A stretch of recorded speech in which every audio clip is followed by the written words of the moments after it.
Yo, what's going on guys? Havoc here now, back. I don't know how many times we're gonna look at this list, but trust me, it's a big one. We looked at ruled out features we got anyways, and we also looked at things that are still being considered, but there's another thing I want to talk about. The most ridiculous suggestions on that list. We're also going to be looking at some ideas from the Clash Wiki, and I'm surprised those even made it on there, to be honest. Like, no offense. With that being said though, let's get right into it.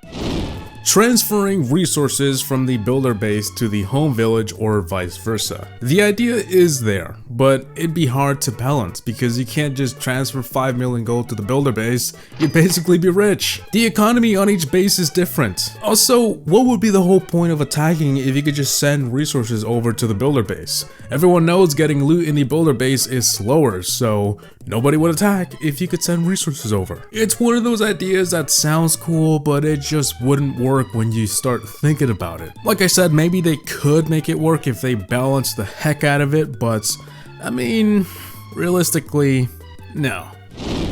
Use gems to make a defensive structure more powerful during defenses. For example, a cannon doubling its damage per second. No. Just stop. This makes the game pay to win. Literally. Why would you ever suggest this? Maybe if there was a building that could do this, like a boost area that anybody and everyone can build, it wouldn't be so bad. But gems? No. What do you think everyone who has money would do? They would immediately purchase this structure, and everyone who didn't have gems, like free-to-play players, would be missing out on a feature because it costs money. This one just seems a little too crazy, and I can guarantee you it'll never be in the game.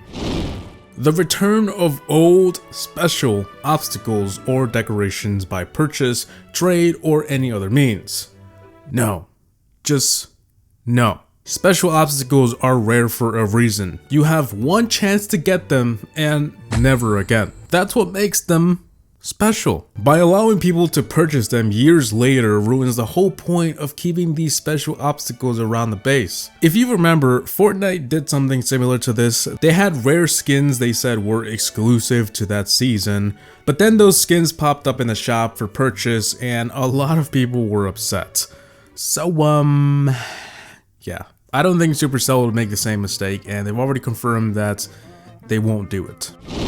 Revealing spells. Spells that can reveal enemy trap locations before battle in a jump spell size area, and it would cost 100 Dark Elixir and you could use 2 per war. Why? Who's writing these? The reason you can't see traps in a war or a regular battle is because they're traps. They're supposed to be hidden. You're not supposed to see the traps, that's the whole point. Seeing traps defeats the whole purpose of putting traps in particular locations. Even if this revealing spell only shows a small area of the base, I just can't see this ever being considered. People rely on their traps being hidden away from the enemy, and this used to be a problem back in the day when people found exploits to see everyone's traps in war. Supercell worked hard to fix the issue. You have to look at it from both sides. If you were the defender, would you want someone snooping around in your base looking at traps? Is that something you'd like? I wouldn't. Troop armor building. Research upgrades to troop armors, attack, speed, etc. Well, what about the lab? Do we just remove that? The whole point of the lab is to upgrade the troop stats. And if you were to add a building that did that, but more complicated, why? It wouldn't make a whole lot of sense. Sure, in a lot of RPGs you can do this and it's cool, but the lab has been this way since the beginning of time. Sure, the idea might sound cool, an advanced upgrade system does sound cool in my opinion, but not in Clash of Clans. It's too late to start thinking about things you can do with the laboratory. This is an idea that you can throw out in a game in development, but not Clash of Clans. Customizable clan flag. I know it sounds cool and I've always wanted this in the game, but you have to look at it from a different perspective.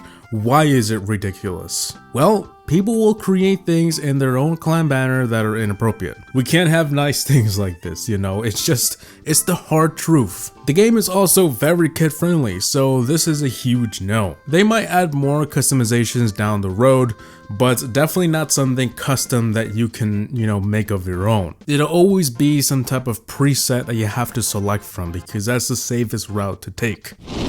Leader and co-leader's ability to delete messages in chat. I don't know who came up with this idea, but this is stupid. It's already been answered by a developer, but basically this opens a door to bullying, harassment, and phishing. If you could delete messages of you saying something bad about someone else, that's not good. If you could delete messages of you saying something you shouldn't, that's also not good. So this will most likely never happen. Besides it already being ruled out, I just think the idea is a little bit ridiculous. Queue upgrades / builds. Alright, maybe the build one doesn't sound too bad, because when you first get to a new town hall, what's the harm in queuing all your new buildings, you know? They all take like, what, 5 minutes, sometimes a day.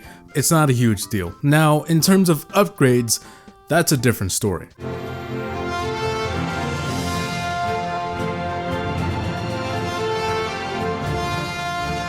I think I read somewhere that they haven't added this because it would ruin the whole point of getting on to play. I mean, if you have all your builders full for 14 days and you queue up more 5 upgrades for another 14 days, what are you gonna do?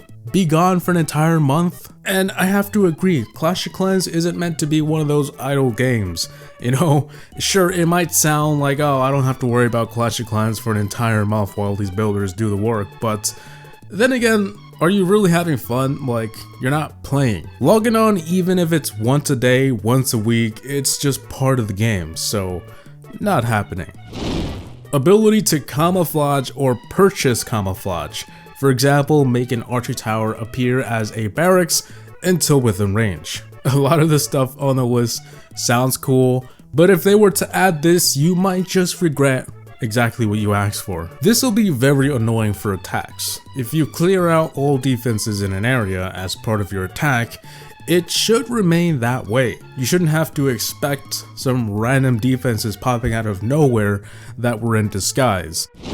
An exchange building or similar to convert between resources, magical items, or gems. Now, I've seen this idea floating around for at least 2 years now. Some people love the idea, some people hate it, but when the idea was presented to a developer, he explained that the idea was bad.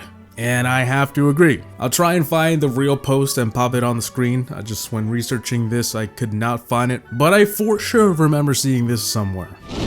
Ability to filter matchmaking by resources or trophies available. I don't know if it's still around, but if you remember back in the day, there used to be a service that did this. I can't speak heavily on this, but my point is, this is basically cheating. Why on earth would Supercell ever add this?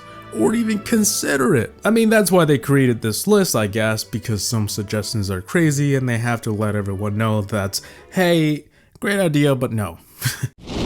The return of global chat. This one is a no-brainer. They removed it for a reason. And I might get some hate for saying this, but global chat didn't have a huge purpose in the game, besides maybe looking for new clan members, or other than that, trying to find a girl on there, which was cringy. Sure, it was nostalgic, something you may have enjoyed at some point, but we definitely don't need it back. And it's been confirmed that they're never adding it back. If a defending player is watching live, they can control clan castle troops and defenses a limited amount. The way Clash of Clans is set up is, you make a base, you ask for troops, and you go on defense. The AI will take care of the rest. And the whole concept of being able to control your clan castle is just a bit absurd. The clan castle is an essential part of the battle, and it's already sometimes a little OP. So imagine being able to control it. And what about controlling defenses? What does that even mean? Like controlling where an expo shoots? Because that would be ridiculous. I don't see any scenario where it would be fine to control a defense. Like, no. Clan voice chat. I'm not sure if I've ever talked about this in my update video ideas, but if I did, it was probably a long time ago. Hopefully. But we finally have answers, and the reason is pretty obvious. It's been explained in comparison to global. Global chat was a mess.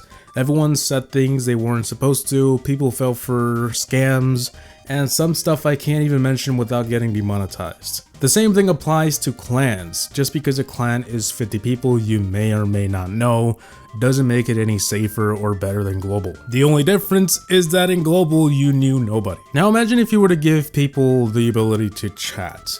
It sounds cool, but dangerous. Not so kid-friendly, and it would be hard to program into the game. A better solution is to just use a third party like a lot of games have you do, like Discord or FaceTime, Skype. Do people still use Skype? I don't know. So I guess if we were to ever have an endgame chat, I'd put my bets on Clash Heroes, the new Supercell game they're working on, because that game seems like the type of game that would have chat. I'm not 100% sure, but it just seems like that type of game. We'll just have to see.